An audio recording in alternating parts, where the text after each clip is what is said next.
Bonjour à tous et bienvenue sur la chaîne Ma famille, ma priorité. Aujourd'hui, nous allons parler de 5 erreurs. 5 erreurs que les parents font avec les enfants et comment corriger ces erreurs-là. Avant de démarrer, chère communauté, je tiens à vous rappeler qu'en matière de famille, nul n'a le monopole du savoir. Personne n'est expert dans l'affaire de famille. La preuve, il y a des gens qui ont fait, après 30 ans de mariage, les enfants sont déjà grands.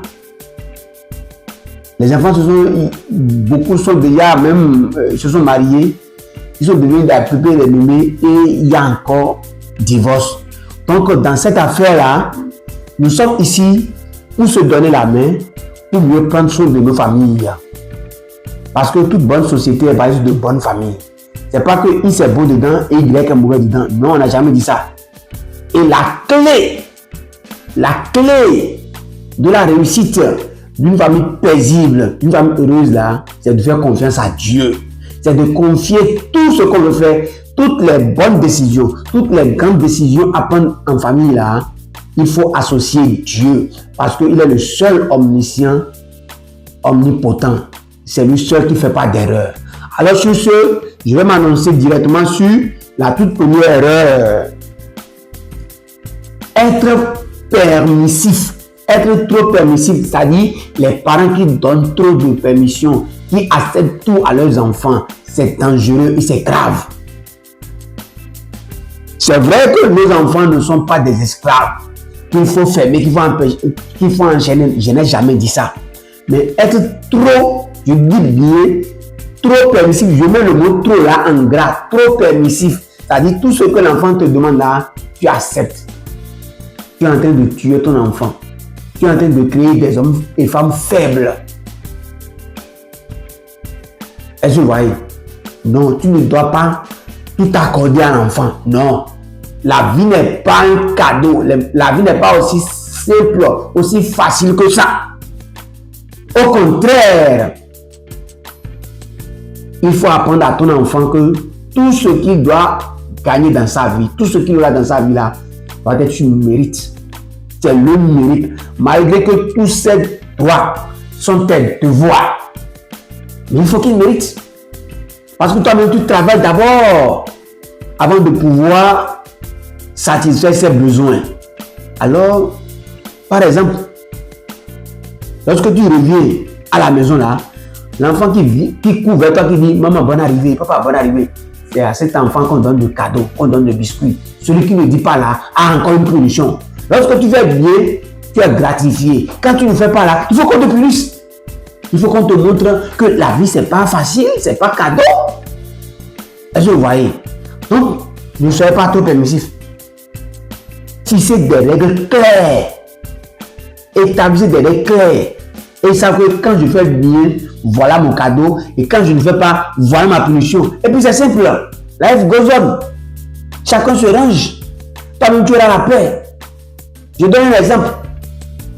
Pour ne pas trop crier. Vous avez appris vos leçons, vous avez vos exercices. Tu dis, pour les interrogations, si quelqu'un a 20 suivis, moi je donne 500 francs. Et parents, il faut pouvoir être capable de satisfaire, de respecter tes paroles. Quand tu dis que l'enfant a 20 suivis, tu donnes 500 là.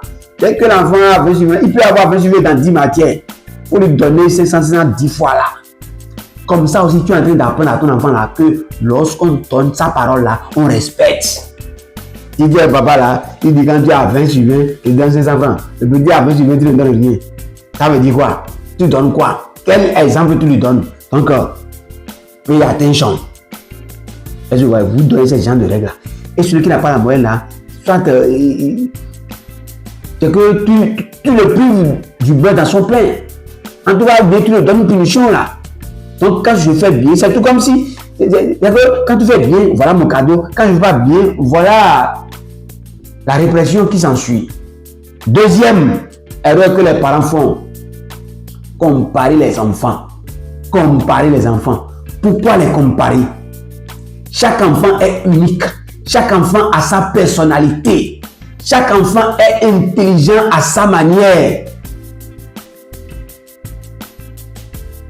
Comparer deux enfants, puis soit frère et soeur là, c'est mauvais. Comparer tes enfants aux enfants de l'autre là, c'est mauvais. C'est pas possible. On ne compare même pas deux jumeaux nés le même jour, du même sexe, des mêmes parents. Jumeaux homozygotes là, on ne les compare pas. Parce que Dieu a donné à chaque être vivant là ses dons. Les dons de Is n'est pas les dons de Is n'a pas les mêmes dons que Y. Alors pourquoi les comparer?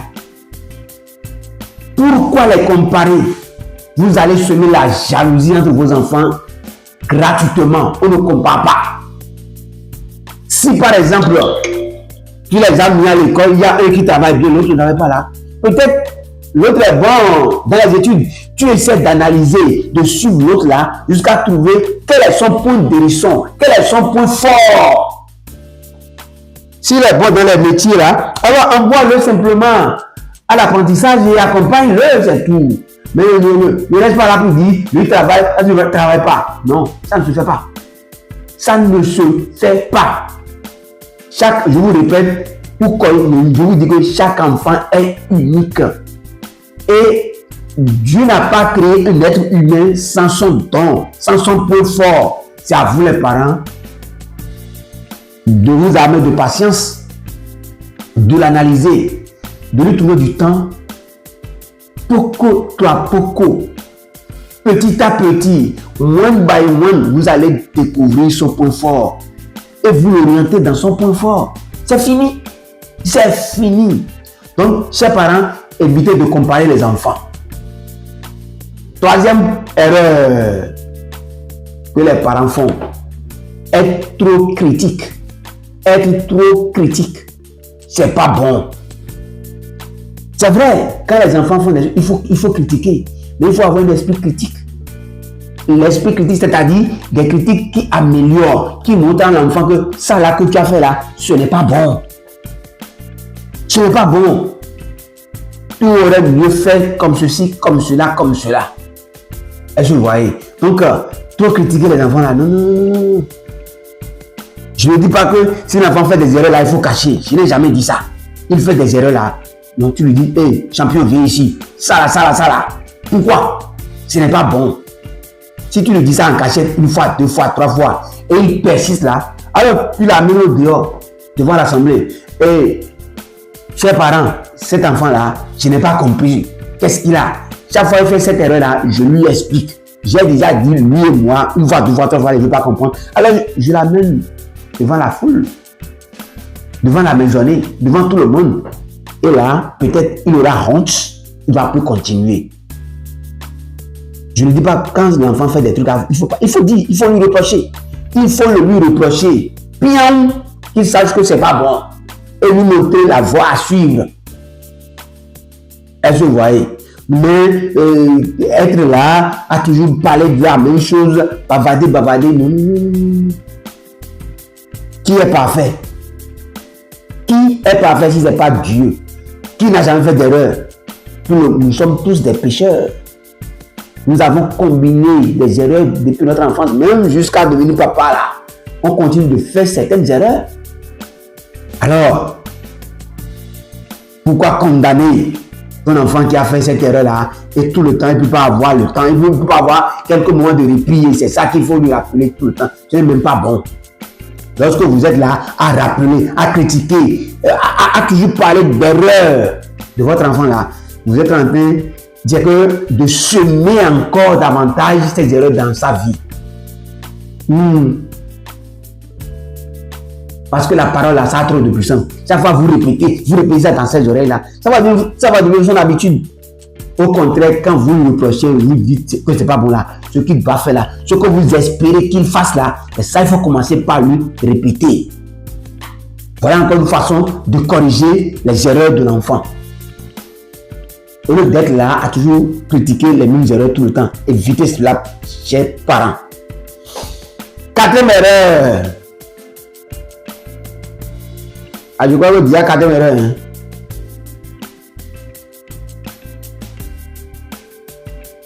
quatrième erreur que les parents doivent écouter, le fait de ne pas écouter les enfants là, c'est dangereux même.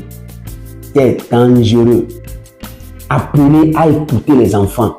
Quoi qu'il veut dire ou qu'elle veut dire, il faut les écouter. Écoute attentive.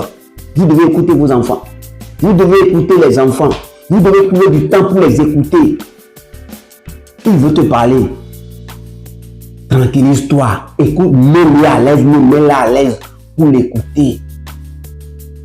Est-ce que vous voyez? Parce qu'aujourd'hui, il y a des informations à vil prix partout.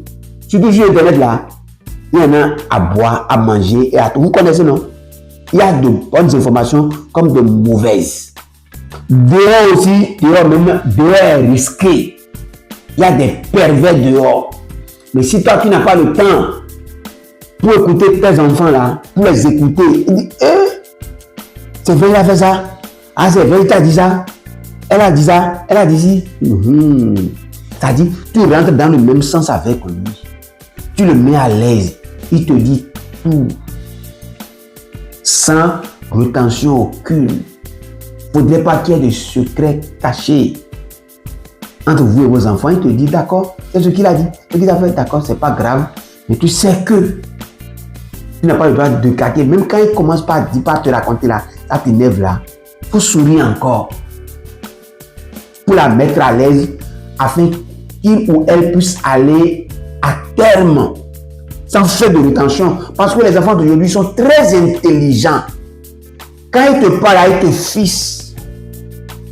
Il est en train d'observer, il ou elle est en train d'observer tes faits et gestes. Ah, papa là, c'est quoi? Il a énervé, hein? Donc je ne vais pas lui dire ceci. À un moment là, il a commencé par envoyer les mines. Ah, attention, je ne vais pas tout dire. Mais rapidement, il va changer de sujet. C'est des enfants très doués. Même quand ça vous blesse, ce qu'ils disent là, ah, c'est quoi ça? Mais tu souris encore, tu la mets à l'aise. Ah bon? Tu t'intéresses correctement jusqu'à ce que il va accoucher, il va cracher le venin, voilà. Elle va cracher le venin là. Seigneur, aide-moi à résoudre ça là. Tu te dis ça intérieurement. Esprit Saint, aide-moi à résoudre cette affaire. Et quand il finira, il dit d'accord, c'est pas grave, champion. C'est ce qu'il a dit. Non. Je te remercie beaucoup de m'avoir fait confiance, de me dire ça. Prochainement, voilà ce qu'il faut faire. Voilà ci, voilà ci, voilà ça. Ça là, par exemple, maintenant là, c'est une erreur. Il y a un piège là. Si tu faisais ci là, il allait faire ceci et c'est pas bon. Si tu faisais cela là, il allait faire ça et c'est pas bon. Désormais là, quand tu es encore en face, quand tu es confronté à de telles situations là, voilà la conduite à tenir. Comme ça là, l'enfant comprend. Il comprend l'erreur et prochainement là, il pourra l'éviter facilement. Est-ce que vous voyez? Mais si toi, parent, tu ne l'écoutes pas là, c'est toi qui es toujours dehors, c'est toi qui travailles plus que tout le monde, c'est toi qui vas au marché plus que tout le monde. Quand tu vas parler à d'autres personnes qui ne sont pas éduquées, des personnes qui ne sont pas éduquées, des personnes perverses qui vont le renforcer dans une mauvaise posture, mais qui vont encore le tromper, la tromper, abuser d'elle. Donc vous devez faire attention, hein. Chers parents, aujourd'hui vous devez faire vraiment attention. Vous devez trouver du temps pour vos enfants, les écouter correctement et les aider à éviter les pièges. Parce que aujourd'hui, le monde est émaillé de pièges. La vie est des pièges sans fin. Mais quand l'enfant ne connaît pas là, innocemment, il va rentrer dans des erreurs. Des erreurs qui peuvent même coûter la vie des fois. Qui peuvent même coûter, c'est-à-dire l'avenir des enfants. Donc, je nous exhorte à trouver du temps pour les écouter. Et la dernière erreur là, ne pas passer du temps avec vos enfants. Ne pas passer du temps avec vos enfants. C'est dramatique. C'est suicidaire. Et c'est gravissime. Je vous assure. Je vous assure. Quelles que soient les raisons que vous allez avancer là, 0 à la barre. Tu peux être ministre, tu peux être directeur de cabinet, tu peux être PDG de ton entreprise, ou que sais-je encore. Tu dois trouver du temps pour tes enfants, pour ta famille. Oui, obligatoire, tu dois leur trouver du temps. J'ai fait une vidéo passée et j'ai dit dedans, j'ai donné jusqu'à 10 activités que nous pouvons réaliser les week-ends pour passer du temps avec la famille. J'ai expliqué dedans combien c'est bon, combien c'est magnifique. Et le bienfait que cela fait. Vous devez trouver du temps. Vous devez trouver du temps. C'est quand on commence par mener une vie double. Je pèse bien le mot, surtout au papa, au mari. C'est quand vous commencez par mener une vie double que vous vous cachez derrière le boulot. Vous imaginez des missions fictives pour ne pas trouver du temps à votre famille, pour ne pas passer du temps avec vos enfants. Et c'est à vos risques et périls. Tu n'as pas du temps pour moi aujourd'hui quand j'ai besoin de toi. Demain, quand toi-même tu auras besoin de moi, je n'aurai pas du temps pour toi. Ainsi va la vie. C'est comme ça que ça se passe, Tegbe.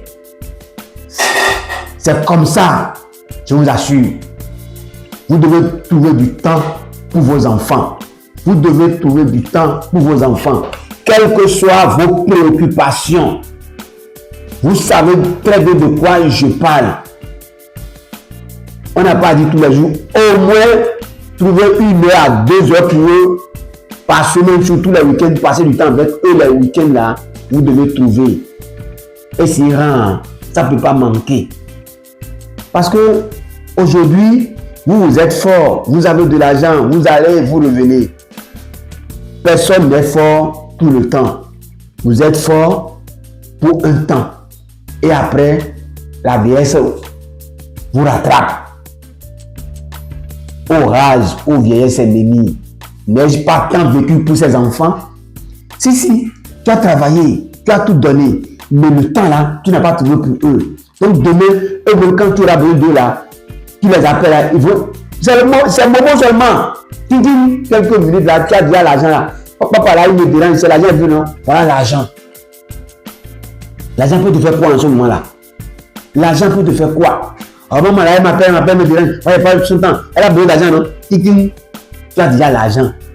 Il t'a déjà envoyé l'argent, non? C'est ce que tu as dit, non? Je n'ai pas le temps. Quand tu vas rappeler, maman, excuse-moi, papa, excuse-moi, je n'ai pas le temps, je suis en mission, Là, tu vas dire, voilà. Est-ce que toi-même tu faisais? C'est la raison que tu donnais. Pour ne pas être présent pour eux. Et même il faut te dire ça. Mais quand tu es présent pour eux là, il n'y a pas. C'est quoi? La vie, c'est tellement facile. Les enfants apprennent par imitation. Je dis, mais par imitation. Donc, nous avons intérêt à être exemplaires devant nos enfants. Nous avons intérêt à être de bons leaders devant nos enfants. Ils apprennent tout de nous, par imitation. Ils nous imitent, ils nous copient. Ils font exactement ce que nous faisons devant eux. Donc, quand tu n'as pas du temps pour tes enfants aujourd'hui, demain, tu n'auras pas du temps pour toi. Alors, chers parents, voilà ce que je peux vous dire dans cette vidéo. Et je reprécise que nul n'a le monopole du savoir. Personne n'est parfait si ce n'est pas Dieu seul qui est parfait. Alors, merci de partager, de partager avec nous dans les commentaires des erreurs que les parents peuvent aussi éviter et comment les éviter. Merci beaucoup. C'était coach Emmanuel Grand-Nofou, l'enfant chéri de Dieu Tout-Puissant, le protégé de Jésus. À la prochaine.